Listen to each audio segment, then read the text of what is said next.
안녕하세요. 시장의 마법사입니다. 금투세 때문에 지금 논란이 많죠. 근데 저는 원래는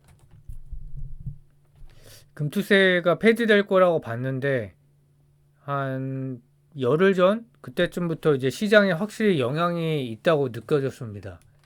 중소형주가 대부분 수급이 좀 안 좋아진 것 같고요. 그래서 연말까지는 불확실성이 있을 것 같고, 만약에 금투세를 실시를 하게 된다 그러면 뭐 연말까지 불확실성이 아니라 내년에 이제 폭락을 하겠죠. 그래서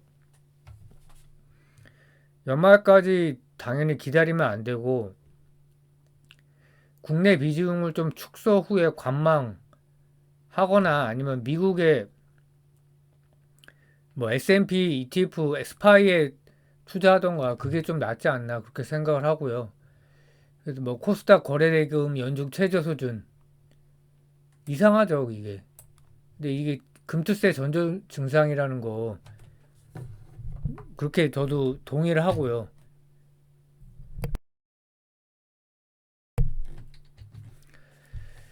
최근에 이제 삼성전자가 차트가 이렇게 그 양봉이 이렇게 하고선 신고가를 찍었거든요. 또 한번 올라가면서 차트상으로 사면 먹는 차트로 이제 바뀌었는데, 근데 위로 얼마나 갈지는 사실 잘 모르겠는데, 삼성전자가 가게 되면 수급을 빨아들이기 때문에 뭐 이제 삼성전자나 하이닉스만 가고 다른 주식은 안 좋다, 뭐 옛날부터 이제 그런 얘기가 있었는데, 게다가 이제 금투세 영향까지 있는 거죠.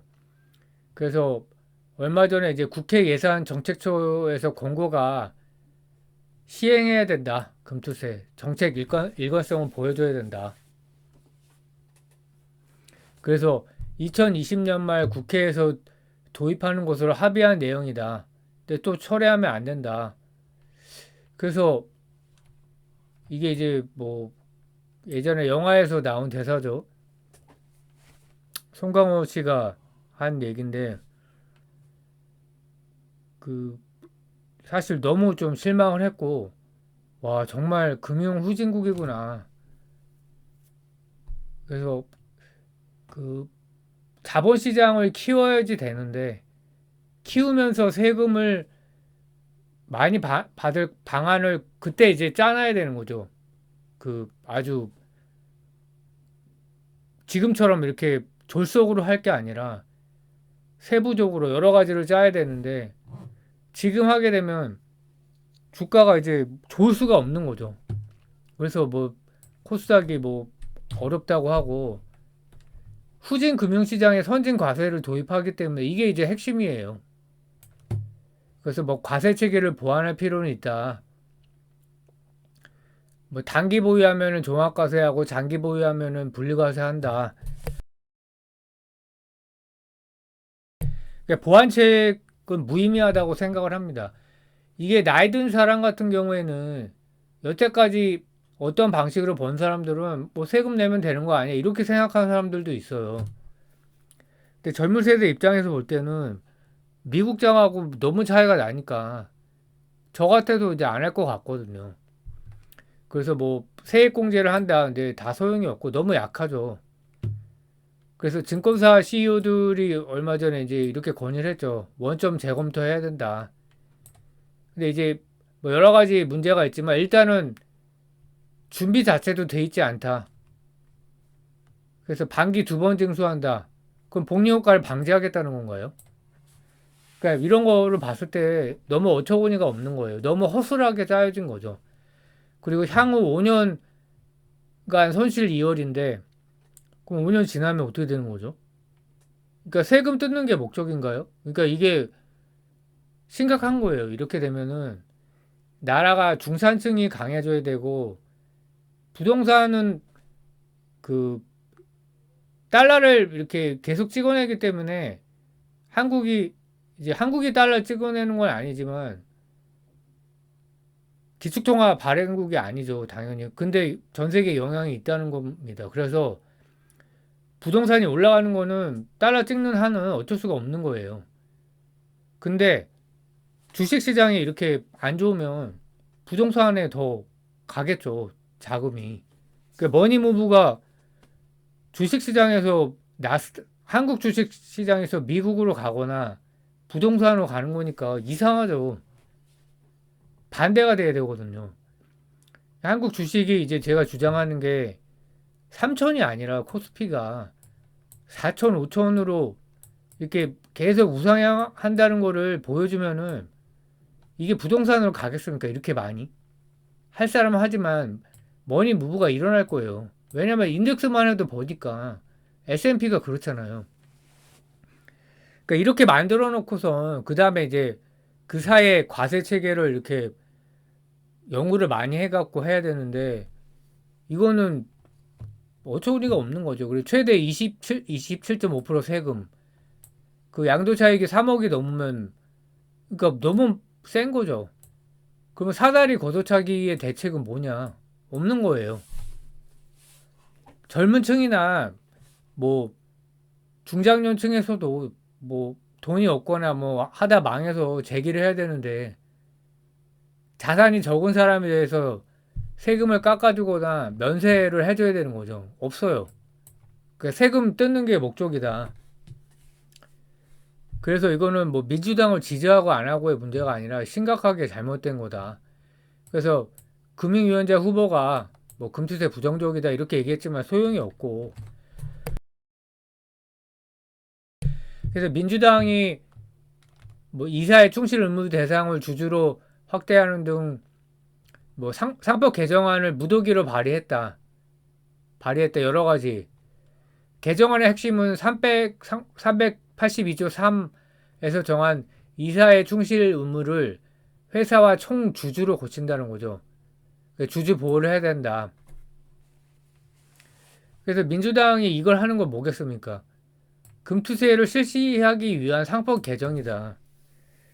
그래서 참 너무 어처구니가 없고, 근데 또 정부는 뭐냐면 그러면은 보수 쪽은 괜찮냐?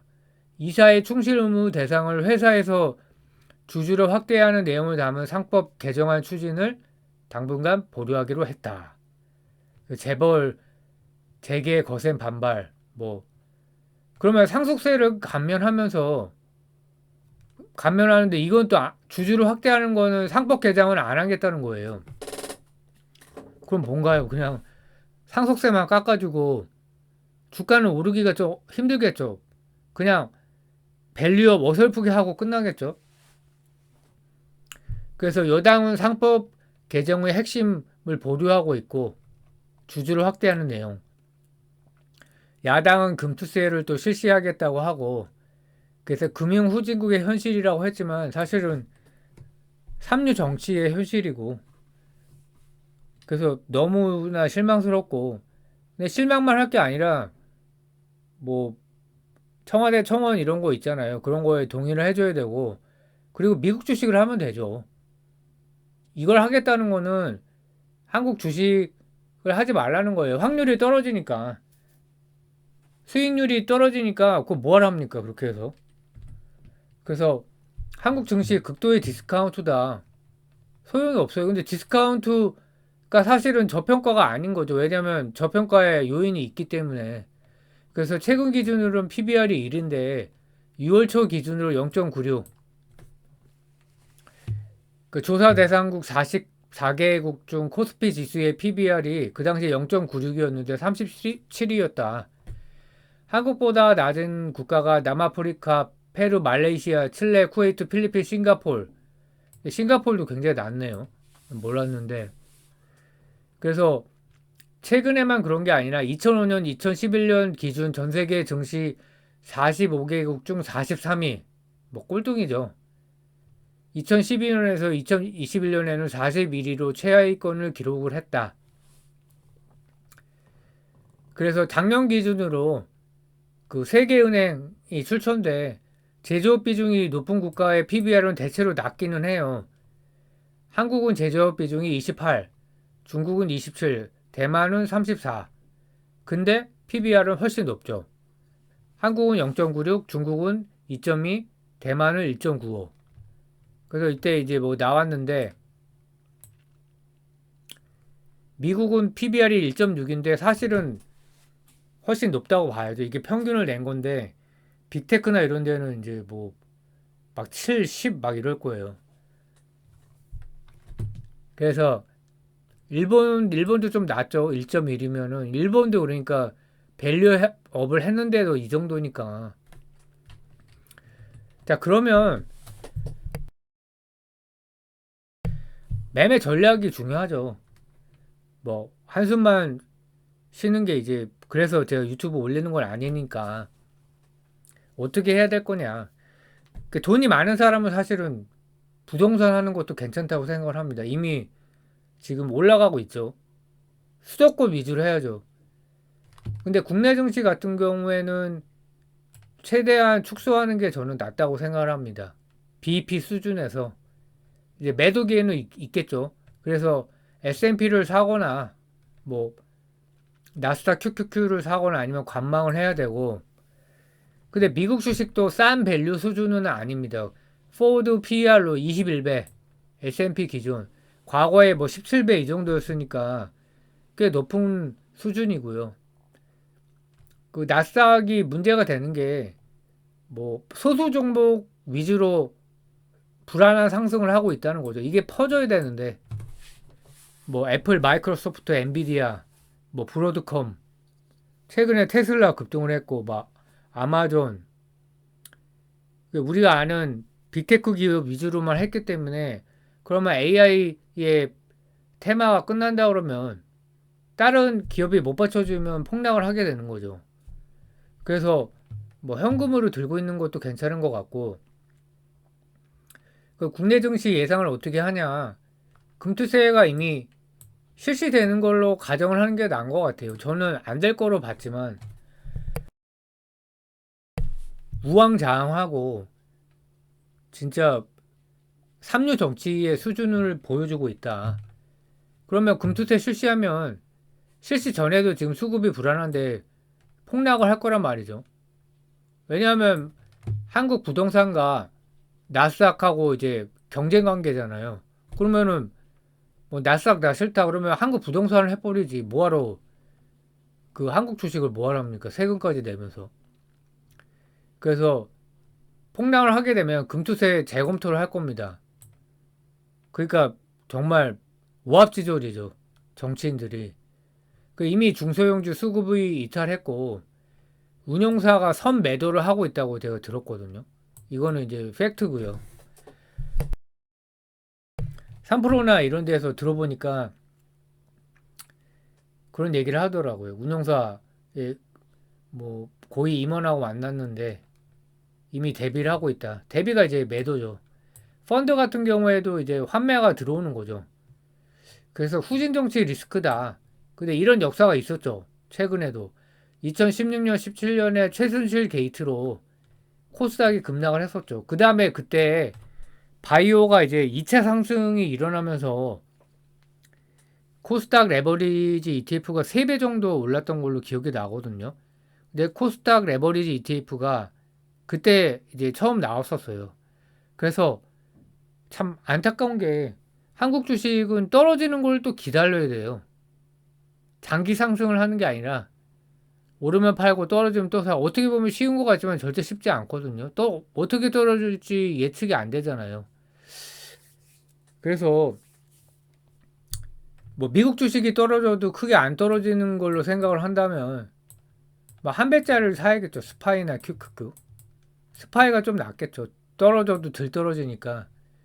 그래서 뭐 미국 주식 지수를 예측할 수는 없고 뭐 예를 들면 이런 거죠. 스파이가 한 10% 떨어졌다.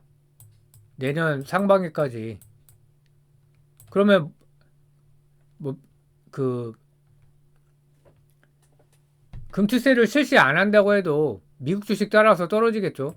그러면 그때 코스닥 레버리지 ETF를 해도 되고요. 그래서 참 안타까운 상황인데 안타깝고 열받는 상황이죠. 근데 또 투자자 입장에서 냉정하게 이제 그 의사결정을 해야 되는 거죠. 그냥 뭐 성질만 부린다고 되는 게 아니라.